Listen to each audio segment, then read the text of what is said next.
Boston, there are people who are newly growing their followings. Can you give a quick breakdown on what you would do if you were restarting the Anabolic Aliens brand, what you would do differently? Post and post and post. Stop giving a fuck about what everyone else thinks. Provide value with your post. Don't just post a picture to have people look at you. Actually provide a message behind that so they can take it back with them and help benefit their own life. Because that's the whole point of following someone.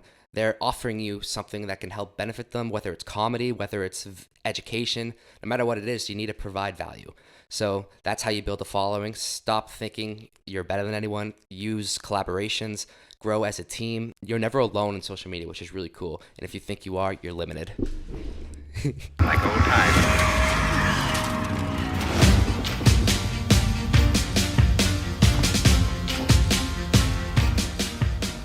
What is going on, aliens? I'm Mike Rosa, and today's video is actually an interview from the Golden Deer Productions podcast I was on a couple months back about how I've transitioned from influencer into business. So if you're someone who's looking to make that transition and really scale to that next level, I think this interview provides a ton of value and actionable steps you can take to start making moves right now and get to that next level for your business, aliens. I hope you enjoy this video. Smash that thumbs up button for me. Let's get it. Big Mikey Bonkers over here is turning into a CEO. I love what I'm seeing, man. Thanks, dude. You're a great guy. You've taken a total business shift last 4 or 5 months, you'd say? Absolutely huge. Is it something you always wanted to do, was to grow a business, or why most recently have you decided to put in so much effort to grow it? After I graduated college and my old partner and I split ways with Anabolic Aliens, I really made the decision like, this is what I love, this is what I want to do, and it's time to scale the fuck out of it. I have so many goals. It's time to maximize it. And I got to that point where I was building my social medias and building a follower base and I could help promote products. But the influencer life was not necessarily one of my own. I was dependent on other companies. And I really made a switch to work on myself, my business, and make it something that I can start having people promote things for me. I have my own products. I have full control over my financial stability and the potential to make a shit ton more than basically working for another company. Now, that's why I've kind of transitioned to saying sponsors. I say partners because we're working together to help each other grow and they help me advance. I help them advance. So it's a partnership rather than an influencer type deal. And so I've got to that point where I couldn't do all I wanted to do anymore by myself. It scaled up to the point I couldn't handle all of the work by myself, or I'd literally go insane and never sleep a second, and there'd still be more work to do. So I was like, I can either Mike also still edits his videos, which is insane to me. So I'm like, I can either stay at the point I am, which is going very well. I mean, I make a great living. I'm doing very well financially with what I'm doing, but I want to build a team because I want to reach way more people and make way more of an impact and fucking make my place in history, honestly. So like the team is helping me expand more and having the time to be able to do more. So you realize, okay, I'm kind of reaching critical mass with all of my own efforts. What was it specifically where you were like, okay, I kind of got to start reaching out to other people to see if they can help me with my vision? I'm doing 1,000 different things right now. I have my website, I have all my social media platforms, I have my app, and then I have all my partnership responsibilities, and then I travel, I do public speaking events now. I'm doing all these different things. I'm starting to get into acting and stuff. That's way too much to balance on my own already, but I was doing it. And honestly, one of the biggest things that I find value in what I do is being able to actually answer people, help people form new relationships that can not just help myself advance, but help other people grow as well. All that I was doing was incredible, and I'm very lucky to have so many opportunities, but the advancement that I want personally and business-wise would be limited if I didn't have people helping me stabilize and give me the room and time to grow. Well, I was going to say, do you think you're just shooting down too many arrows here? Like if you were just to focus on one or two things, you could... No, I'm able to see problems. And if you can problem solve and use your own stories and experiences to help solve those problems, you're not just building a brand, but you're building a module that will just consistently grow. I work on systems. So I build a system that's sustainable, and that's one that has a lot of room for growth. All the employees that I'm getting on right now, I'm in a stage where everything is so new, and it's the first time I've ever had employees. I'm setting them up in positions where in 6 months, they're going to be able to have full-time jobs with Anabolic Aliens if they want it. I want them to be set into a position where they're going to be able to build teams under them. So the growth opportunity right now that I'm setting up is insane. And that's why I'm so appreciative that they're kind of bearing with me during the development stages, because not everything's set up, but I have all the intentions of literally the positions they're in of having full teams. You're to grow. creating upward mobility. Exactly. Are you ever worried people are going to think you're totally nuts? That's too late. We're both wildly passionate, right? Mm-hmm. And so sometimes when I get like really in my zone, it's hard to express it to someone how passionately you feel about something. So sometimes when you get ramped up, you seem like a lunatic. Absolutely. So I've been trying to figure that out with myself. Like, how do I still see through someone else's eyes that I'm working with and understand they're not necessarily going to care as much about this brand as I am? It's gonna be a learning curve. See, I call them my boys. Like I talk to them like they're friends. I don't talk to them like they're employees. And I give them incentives. I have percentage basis we can make more money on top of the hourly wage they're already getting. I tell them all this opportunity they have for growth. And I'm constantly asking them like how I can help improve the process because I'm so new to it and I expect to fuck it up. I expect to be wrong. And I want to be wrong in the sense that I can get better because there's no way I'm going to be perfect first off the bat. So I appreciate these guys for helping me find what's wrong and be able to be better. These caffeine pills are hitting right now. Are you feeling them? Never enough caffeine. Can we get some Anabolic Aliens sponsored caffeine pills? Yeah, I already have them, bro. Well, not Anabolic Aliens, Prosis. Oh, Prozac does caffeine pills? Hell yeah. That's actually a great segue. So let's say you're early on in the influencer process, right? I've been reached out to by a couple brands, right? Mm-hmm. How, from start to finish, do sponsorships work? So did Prozac reach out to you and said, hey, Mike, we love your content. Let's do this. Or did you say, hey, I'm already trying Prozac. Is there anything we can do together? Then can you explain how the money works? You pitch them, hey, I'll be an ambassador for you for X amount of dollars, or they send that to you. There's different stages to this. You have to think about your financial standpoint and what you value as well.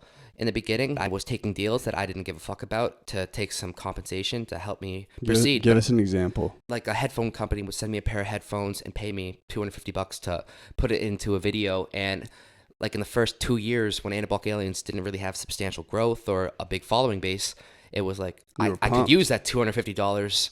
If you need the money, take the deal. Like business wise, obviously fucking do it.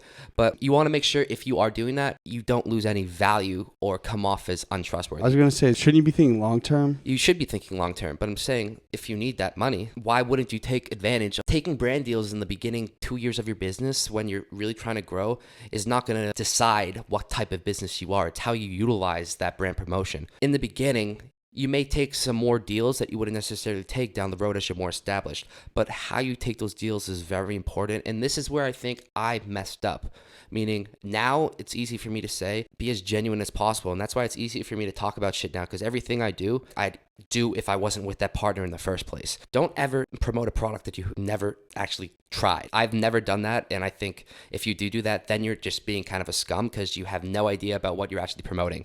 When I say you can take deals that you wouldn't necessarily take down the road because of the financial standpoint you're at, what I mean is you're not going to be promoting a shitty product, but you may be a little more strict down the road when you are more established. But at this point in time, that $250 could be used to your advantage. So as long as you're genuine about why you're taking that deal, then it completely changes the game as to what exactly the purpose of that promotion is. It becomes much more of an advertisement. That's why I said in the beginning, I've always said sponsorship versus partnership. It's a sponsored post. You're getting paid to post it as an advertisement versus something where you reach out to a company and be like, yo, I fuck with your product. Let me promote it. And that's when you form partnerships. And that's what I do nowadays. But in the beginning, I always was doing sponsorships because I needed that money. If I got an extra $1,000 in sponsored post a month, that would significantly help me be able to advance my business. But as I start making more money and my business becomes more established, I could be like, I don't need $250. You can really start valuing yourself more. The biggest mistake, honestly, I made in the beginning was not necessarily sacrificing genuineness. I always have been genuine with what I do, but I don't think I did a good job embracing the fact that I was taking the money for financial benefit to help advance my business versus this is the best product I've ever had. And now I make sure it's a brand I'd actually want to partner with. Oh, you would go sales mode with a product back then, being, dude, this product's awesome. Yeah, because like that extra $1,000. But you also didn't know. Exactly, you learn. But like back then, I still would recommend it to people. I just think I would. If I were to go back, I probably would still have taken the same type of deals, but I wish I made it more clear that it was an advertisement rather than coming off as like, this is my favorite thing in the world. Because now I'm like, yo, I actually love the products I work with, and I may have in the past sacrificed a little bit of trust in that sense, but I think I've worked really hard in the last 2 years rebuilding that because I've just completely reestablished my mindset and how I promote to my audience. That's actually a great point. All right, I want you to talk about the Prozis deal because that's a big deal for you, right? It's my new supplement sponsor. Sales mode. Yes, but what I'm saying is that's like a big deal for you to partner with them. Or Yeah, is this a partner or a sponsor? Sponsorship. It's a sponsor. It's a sponsor. It's a partnership. You reach out to them or they reach out to you? They reached out to me. Okay. Now, the reason I'm partnering with them is I want you to think about it from a business perspective as well as a personal perspective. Business-wise, where am I spending money? Supplements. Like, I'm spending hundreds of dollars a month on supplements. It's already money coming out of my wallet. So how do I not pay for something I'm already using?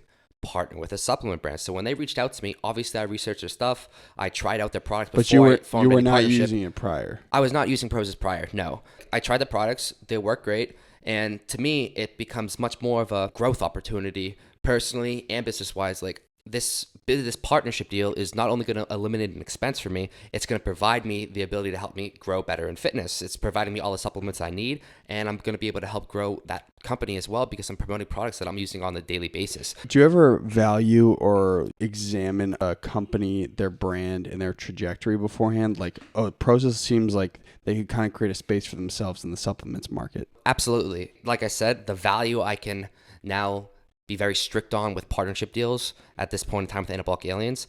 I take into account every single action and opportunity. I try to always make the company pitch a number first, and then I upscale it. You use your leverage, and then kind of see what you can negotiate. Then you decide if it's worth it or not. And they presented me with an opportunity that was financially very beneficial, and they also took away that expense that I was talking about. So it was like a double whammy. It's not like these deals are made in a week. Don't think partnership deals are made in a month. It's back and forth emails, constantly trying products, working out negotiations, figuring out how you can benefit both parties. See if you like the people too. Yeah, you have to vibe with not just the product, but the company. Okay, I got 3 more really great questions I think are going to be cut up great for some content. Whoa.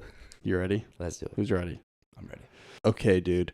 For the longest time, I was reaching out to all these companies, and my checks were dependent on other companies and other people. And at a certain point, you said, okay, I'm going to use YouTube, Instagram, and some of my other social platforms as marketing tools to drive business to both my website and Exerprise. Can you explain the importance of that for influencers?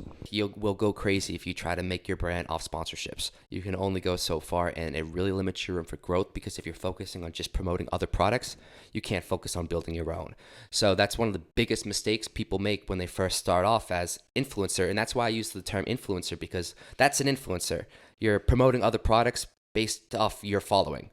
Versus a business where you have your own products and you have partnerships, but that's secondary, meaning you need to have your own products and able to actually make a solid income off what you're doing on social media. That's why it's so important to have actual passion and love what you're doing, because you need to be able to focus on building your own brand. And that's the biggest difference between an influencer versus a business. You use your social media platforms as marketing to actually promote your own products, and you have full control over that, and you're able to grow your own brand. If you're a successful business, you have multiple forms of revenue coming in. The one thing I really like about why you do that is I had asked you, I was like, dude, what if one day Instagram or Facebook or YouTube just goes down? It could happen any day, honestly. Imagine influencers who are solely based off sponsorships and all of a sudden their social media following is gone. You are fucked. And how many downloads does Exerprise have now? Over 150,000 active users. We never even talk about that. That's crazy. The app's great, dude. Thanks, bro. And it's just growing. Dude, it's growing organically more and more every day, which is insane. Well, because you're providing real value. You're making working out easier and more transparent for people and just giving people steps. Like, okay, some people go to the gym, they got no idea what they're doing. You're literally saying, dude, pull up this on your phone and you can just step through this. Every time I do new features, I'm thinking, I'm going to scale the fuck out of this thing, because if I did nothing, it's still awesome.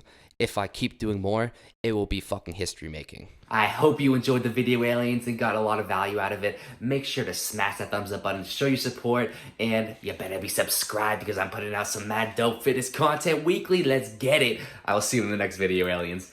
Peace. Together.